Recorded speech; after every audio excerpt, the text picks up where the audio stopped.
I paid my sister $33,000 to help me launch my business, but she publicly mocked me at the opening, saying, "No one takes you seriously in those cheap heels." When I froze, my colleagues laughed. The next day, my former assistant sent me a screenshot of her selling my designs to a rival company. She was joking, "Maura, come on, lighten up," my mom said over the phone, for what had to be the 5th time that week. "She sold my work, Mom. She mocked me, then stole from me. That's not a joke." "Oh, you girls have always been competitive." "It wasn't a competition. It was betrayal." I'm 42, single, and I live in Chicago. I've worked in design, interior and visual merchandising, for most of my adult life. After almost 2 decades helping major retailers make their stores look like Pinterest boards, I finally decided to go out on my own. It wasn't a decision I made lightly. I had savings, yes, but just enough to get started if I was careful.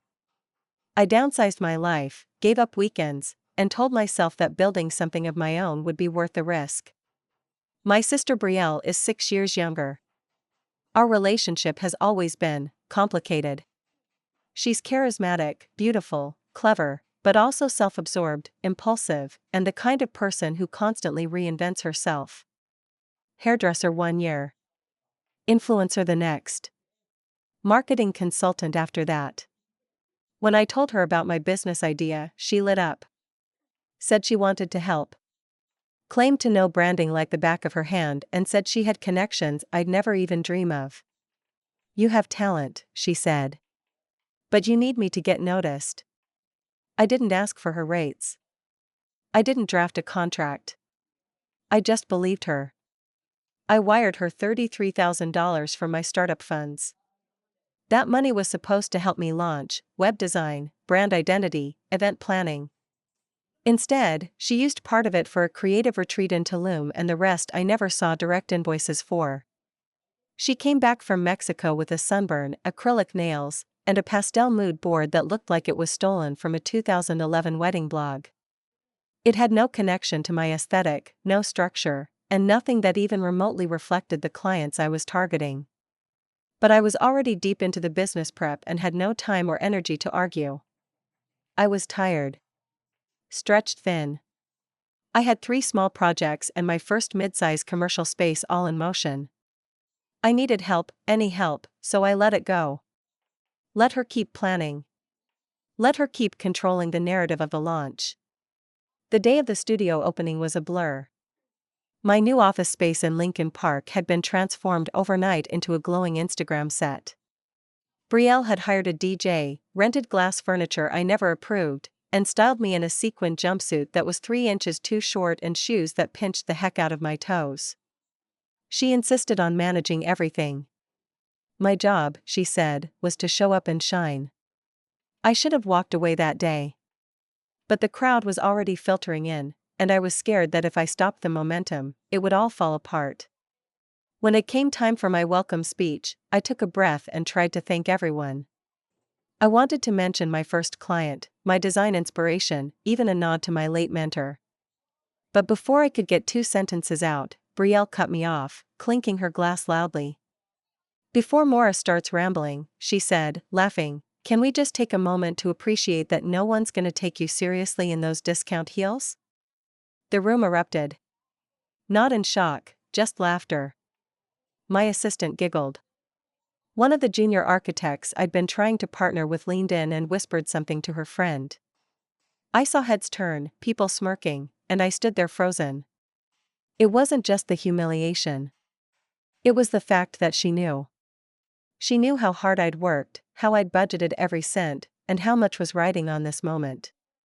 And she took it from me like it was hers to burn. I couldn't focus for the rest of the night. I smiled through clenched teeth, posed for photos, thanked people I didn't recognize. I didn't speak to Brielle again that night. I went home alone and cried until my mascara stained the pillow. And I wish that had been the end of it. The next morning, my assistant Arden walked into the studio looking sick. She handed me her phone, shaking slightly. On it was a screenshot from Brielle's email. She had sent 6 of my most recent design mock-ups, including 2 that hadn't even been presented to clients yet, to a well-known competitor, Lana Avery Designs. Her email read, "Here are some samples from Maura's upcoming client deck. She doesn't watermark anything, so feel free to use. Let me know if you want more." I remember staring at the screen for what felt like a minute too long. Everything just shut down. My hands started shaking. I walked to the bathroom and vomited. I sat on the floor and didn't come out for an hour. When I finally pulled myself together, I emailed Brielle with a formal cease and desist. I attached the screenshots, CC'd my lawyer, and told her I would be pursuing action. She replied with, "You're embarrassing yourself. You won't do it." My lawyer moved fast. He filed a temporary restraining order and sent a warning letter to Lana Avery Designs. They backed off immediately. Apparently, once legal got involved, they wanted no part of it. But the damage was already done. My biggest commercial client pulled their contract. Not because of the designs being stolen, but because they were concerned about the integrity of my firm. I'd trusted the wrong person, and they saw that as a liability. Arden confessed she had unknowingly given Brielle access to my shared drive. She thought Brielle was helping manage the brand files. She hadn't realized she was giving her a front row seat to my intellectual property. I fired Arden, with regret. I just couldn't take more chances. That was the beginning of a very dark chapter. And I'm not done yet. The weeks after the fallout felt like walking through wet cement.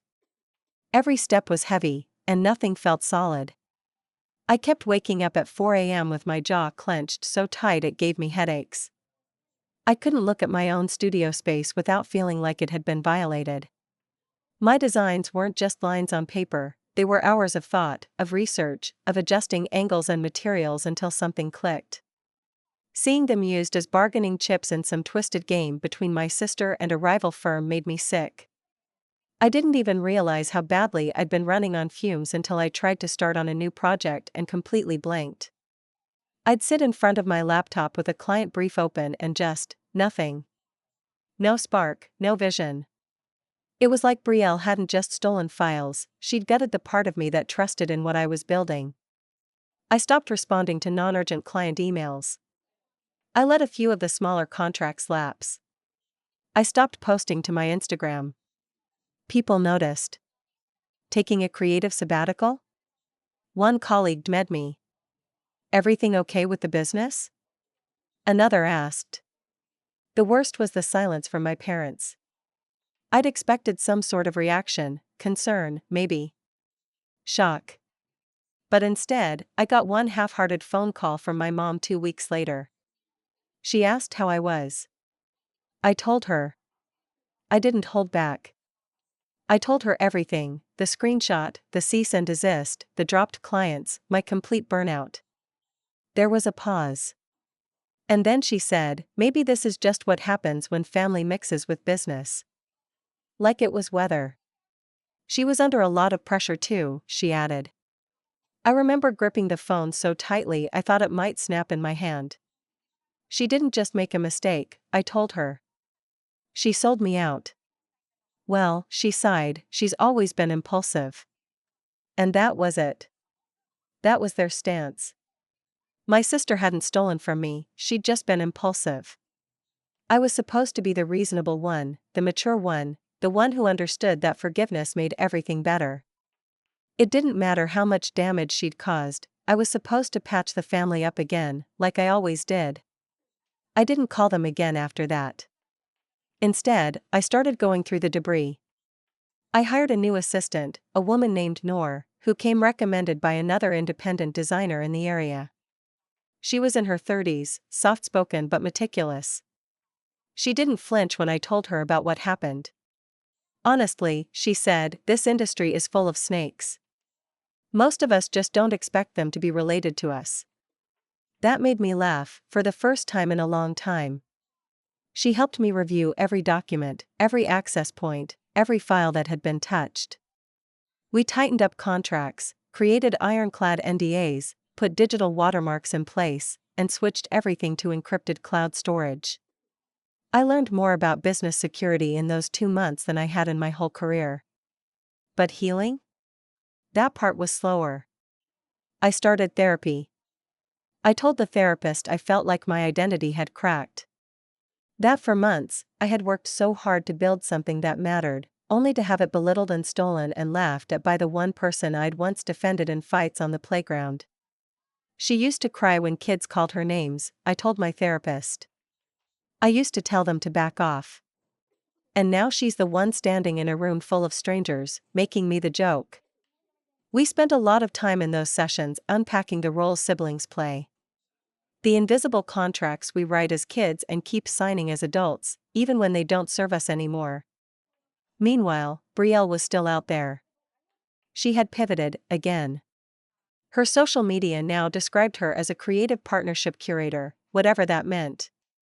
She started doing collabs with low-tier beauty brands, hosting wellness brunches at overpriced rooftop venues. A few mutual acquaintances kept trying to nudge us back together. You two just need to talk it out. She really misses you, Maura. I think she feels bad. But she never called me. Never emailed. Never even sent a text. The only time I heard from her directly was through an Instagram comment. I'd posted a photo from a new residential project I was slowly working on, just a soft, moody bedroom with clean lines and deep green accents. Brielle commented, "You finally learned to use color." I deleted the comment and blocked her. What no one seemed to understand was that this wasn't just a sister fight. This wasn't about a rude comment or a misunderstanding. This was about trust. Professional destruction. Public humiliation. It was a calculated betrayal. But no one wanted to hear that. They wanted things to go back to normal. They wanted the two sisters smiling in old Thanksgiving photos, toasting wine glasses in matching sweaters, pretending everything was fine. I wasn't interested in that anymore. Instead, I started focusing on what I could control. The work. The people who hadn't betrayed me. Nor helped me finish the commercial project I nearly abandoned. We pitched a small office redesign for a local nonprofit. The founder, a woman named Frida, came in and walked slowly around the space. "You built this?" she asked. I nodded. Quietly. "Well, I take you very seriously. And I swear to you, I almost cried right then and there." I didn't. I just nodded again. But that sentence stuck with me like glue. It undid something. Not all the way, not yet. But it was a start. That moment with Frida, that quiet, offhand line, stayed in my head for weeks. It wasn't some big inspirational quote or a tearful hug. Just a simple observation. "I take you very seriously." It hit deeper than I expected. Because the truth is, I hadn't been taking myself seriously in months. I had been showing up to client meetings with a forced smile and a knot in my stomach. I had been second-guessing everything, from the way I presented my concepts to whether I deserved to be in this industry at all. But Frida saw the work. She looked at it, really looked, and something clicked. That project ended up being one of my proudest. We reimagined a cramped, underfunded nonprofit office into something that breathed. Natural textures, ergonomic design, soft light. It didn't scream trendy. It said, "You belong here. You matter here." I started to feel that way again myself. Around the same time, I started seeing Brielle's name pop up in more familiar places online.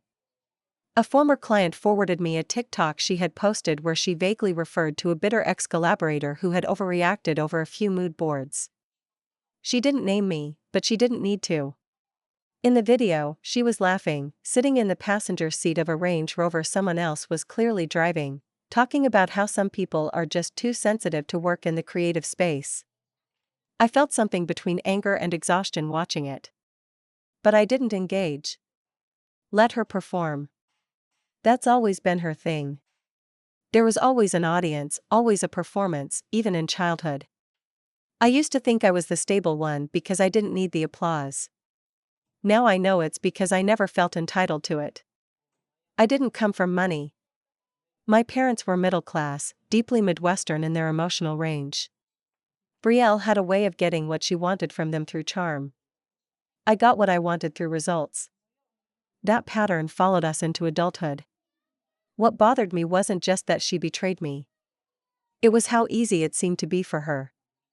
How it didn't appear to cost her anything, no apology, no explanation, no effort to make amends. She just pivoted and kept going, like I was a forgotten phase in her endless rebranding cycle. And people enabled it. Mutual friends stayed silent. Some of them continued to like her posts or attended her brunches. When I mentioned the breach to one acquaintance, a PR rep I'd worked with briefly, she shrugged and said, "That's just Brielle." Like that made it okay. I started to get really honest in therapy after that. Up until then, I'd mostly talked about the business, the betrayal, the practical aftermath. But one afternoon I just said it out loud, "I feel disposable." It was the first time I didn't sugarcoat it. I wasn't just dealing with the loss of money or trust, I was dealing with the reality that someone I had defended, protected, and believed in saw me as something to use and discard. My therapist, a calm and blunt woman named Jean, nodded and said, "What happens if you stop proving your worth to people who refuse to see it?" I didn't have an answer. Not then. In the meantime, I slowly started putting my network back together, but differently this time. More carefully. I started connecting with other women in design who'd experienced similar betrayal, some from business partners, others from romantic relationships, even family. We met for coffee in West Loop cafes and rooftop co-working spaces. We talked about contracts, boundaries, burnout. One woman, a landscape architect, told me her twin brother had once sold her plans to another firm and she still saw him every Christmas. "I don't even know how to be around him," she said. But no one else thinks it's a big deal. That became a pattern in these conversations. Over and over, no one else thinks it's a big deal. But it is a big deal. And so I started to say that out loud, too. I began sharing pieces of the experience in closed creative groups, forums, industry Slack channels, even on my own newly revived Instagram. I didn't name names. I didn't seek revenge. I just told the truth. That I had trusted someone I loved. That she betrayed that trust. That the fallout hurt more than I knew it could. And slowly, I started hearing from people, designers, writers, even small business owners, who said thank you. Who said they'd experienced something similar. Who said they felt seen. It wasn't healing in the magical, movie soundtrack kind of way. But it was grounding. It reminded me that the work I was doing had value, that I had value. In the meantime, my parents kept reaching out. Emails mostly. An occasional voicemail. Always the same tone, calm, detached, pleading for reconciliation. My mother's favorite phrase was, "Can't you just meet her for coffee?" What they never said was, "We believe you." Or what she did was wrong. Or we're sorry we minimized it. It was like they wanted to fast forward to the ending. Skip the accountability part. Get back to normal. But there was no going back to normal. Normal was me bending over backwards to protect Brielle's feelings while mine were barely acknowledged. Normal was Brielle charming her way into the center of everything while I played the dependable background character. I wasn't interested in that dynamic anymore. Nor started noticing the shift. "You're walking different lately," she said once, halfway through a project install. "Like you remember it's your space." That made me pause. She was right. I was walking taller.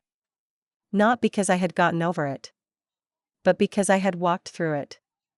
Because I had chosen not to let someone else's cruelty become the thing that defined my work, my worth, or my story. And I wasn't done yet. By the time spring rolled around, I started sleeping through the night again. Not every night, but enough that I noticed. The nightmares about losing everything had started to fade, replaced with quiet mornings where I'd sit by the window with my coffee and just be still. The studio felt like mine again. Not a scene from a memory I was trying to scrub away. The scent of fresh wood, the texture of swatch books, even the quiet hum of the printer, all of it felt like home again. Like I was rebuilding a space where I didn't have to brace myself. Nor had become more than an assistant. She was part project manager, part therapist, part bodyguard when needed. She had a way of catching the small things, when I'd get too quiet in meetings or when I started biting the inside of my cheek, which I only did when I was overwhelmed.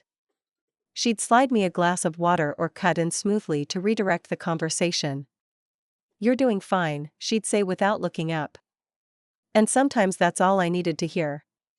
Then came the awards season.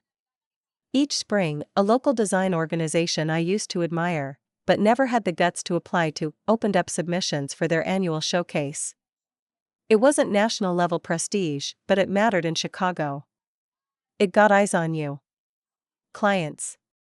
Collaboration requests. Sometimes magazine features. Nor encouraged me to submit the Frida project. I hesitated. Not because I didn't think the work was good, but because part of me still felt like I wasn't ready. Like if I put my work out there, someone would poke holes in it, or worse, claim it wasn't mine. "Then let them," she said. "Let them try. You already walked through fire. This is the easy part." So I submitted. And then I forgot about it. On purpose.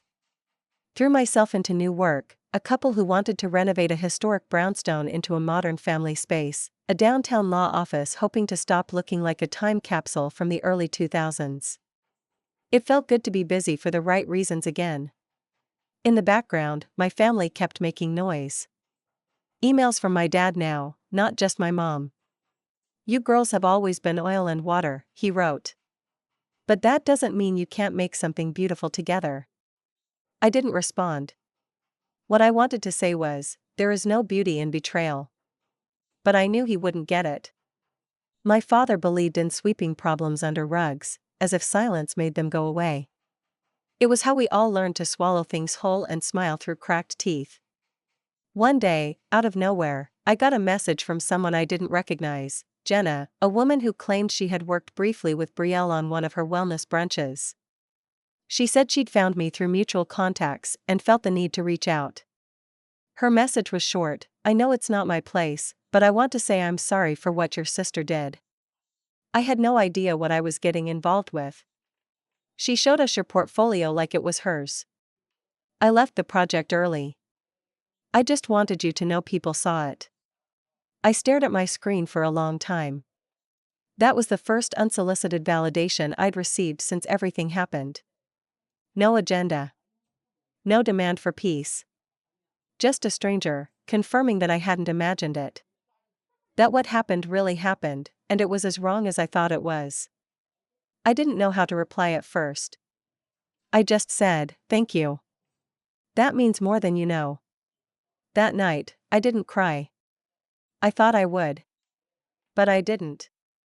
I just sat on my couch with a blanket and let myself feel something close to pride for the first time in what felt like years. Then came the email from the design committee. My Frida project had been shortlisted for the showcase. Not just listed, featured. I'd been selected as one of 5 designers to present live at the spring gala. Nor practically screamed when she read the announcement over my shoulder. "You see?" she said, laughing. "You see what happens when you just keep showing up?" I couldn't believe it. I truly couldn't. Not because I didn't believe in the work, but because for so long, I'd equated that project with survival, not success. I'd thought of it as something I clung to while trying not to drown. But now it was being recognized for what it was: slaughter, resilience, heart. I didn't tell my parents. I didn't post it online. Not right away. I wanted the moment to be mine. In the middle of all that, another name showed up in my inbox. Brielle. The subject line: "Can we talk?" I froze when I saw it. My hands hovered over the keyboard. I didn't know what I was expecting: an apology? A defense? A deflection, more likely. Some attempt to twist it all into a misunderstanding or a shared fault. I clicked, and the body of the email was exactly one line: "We need to fix this before the family trip in June." No mention of what she'd done. No acknowledgement of the chaos she caused, the money she stole, the business she nearly derailed. Just, let's make this look good for everyone else.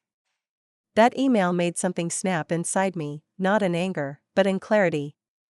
I finally saw her for what she was. Not just manipulative, not just self-absorbed, but entitled to the idea that we were the problem, not she. That the solution was reconciliation without accountability. That my job was still, after everything, to keep the family photo album looking neat. I didn't reply. I just archived it. I wasn't ready to tell her off. I didn't need to yell. I didn't need to send a scathing email with every betrayal bullet pointed. I just needed to keep building. And for the first time in a very long time, I was. The design gala was scheduled for a Thursday night in late April, held at a restored Art Deco theater on the edge of River North. I hadn't been in a room that size since my launch party, the one Brielle turned into a humiliation chamber. But this night felt different from the very start. No forced sparkle. No fake heels. No people I didn't trust. No Brielle. I wore a dark green pantsuit, sleek, grounded, exactly my style. Nor helped me prep the presentation, and for once, I didn't have to remind myself to breathe before walking up to the podium. I just stepped into the light and spoke from the work. About how space impacts healing. About how color can protect the spirit. About how thoughtful design is an act of care, not vanity. When I finished, people clapped. Not because they were supposed to, but because they meant it. I didn't win the top prize, but I didn't need to. The emails started rolling in the next morning: new clients, collaborations, a podcast interview request. One boutique hotel in New Orleans wanted to fly me down for a site consultation.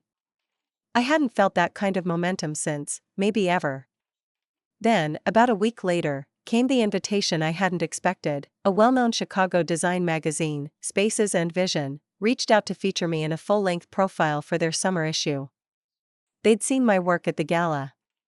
They wanted to photograph my studio and do an in-depth piece about my career and the Frida project. My heart practically leapt out of my chest. I said yes, of course. But I asked for something specific. I told the editor I wanted to talk about the realities of building a business from scratch. The risk, the learning curve, and the danger of trusting the wrong people, especially when those people are family. To my surprise, she didn't hesitate. "We love when people speak the truth," she said. "We're past the era of curated lies." We scheduled the shoot. They photographed my space, the real one, not the rented Instagram set Brielle once curated. We did the interview over coffee in the studio's little lounge corner. I told my story without bitterness, but with honesty. I didn't name Brielle, but I didn't have to. "Have you ever had to start over?" the interviewer asked at the end. "I had to rebuild from inside a betrayal," I said. But that's where the most honest version of me came from. When the article came out, it spread faster than I expected. Clients forwarded it to their friends. Strangers messaged me on LinkedIn. The story resonated. Especially the part about rebuilding after hampered. Women from other industries messaged me: florists, architects, consultants, chefs. They all had a Brielle. But what came next? That was the part one didn't expect. A week after the article dropped, I got a call from a design licensing rep I'd met once at a networking event the year before. She asked me a strange question: "Are you aware your sister has been trying to license a collection of your furniture prototypes under her own brand?" I blinked. "Excuse me?" She forwarded the pitch deck Brielle had emailed their team. It was bad, full of spelling errors, misnamed concepts, even a few photos with my face still in them. One of the sketches had my signature blurred out, but not well. The rep said they passed on it immediately. But she thought I should know. That's when it hit me: Brielle wasn't just telling herself she'd moved on from our fallout. She was still trying to be me. Still trying to profit off my work. Still trying to write herself into a story that wasn't hers. So I made a call to my attorney. He'd helped me before, and he was already familiar with the IP theft history.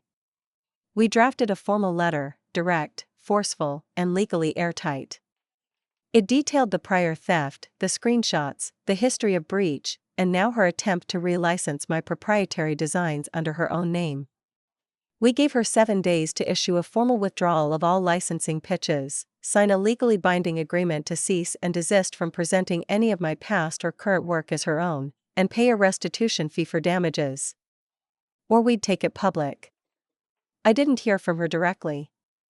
Instead, I received a 2-line email from a business account I didn't recognize, clearly sent by a lawyer friend or someone hoping to act like one. Ms. Taylor's client has agreed to all terms. There will be no further infringement. And just like that, the door closed. But I wasn't done. A few weeks later, Spaces and Vision reached out again. The editor said the feature had been their most read profile of the quarter. They wanted to do a follow-up piece, this time, focused on the legal protections every creative professional should have in place before launching their own brand. Do you want to talk about contracts? NDAs? Lessons learned? I smiled when I read that email. Absolutely. I used the second feature to speak up for every small business owner who'd been gaslit, guilt, or hampered by someone they trusted. I gave real advice. Real numbers. Real strategies. And I told the truth again. Not about Brielle's name, but about what it means to be betrayed and come back stronger. About the difference between revenge and justice. One is about hurting back. The other is about protecting yourself and making sure no one else falls into the same trap. I haven't seen Brielle since the launch party. I haven't returned any of my parents' calls. The family trip in June came and went. I wasn't there. Instead, I was in New Orleans, sitting on the rooftop terrace of a small hotel I'd just been hired to redesign, drinking black coffee and watching the light change over the French Quarter. No sequins. No DJ. No knockoff heels. Just me. Finally, just me.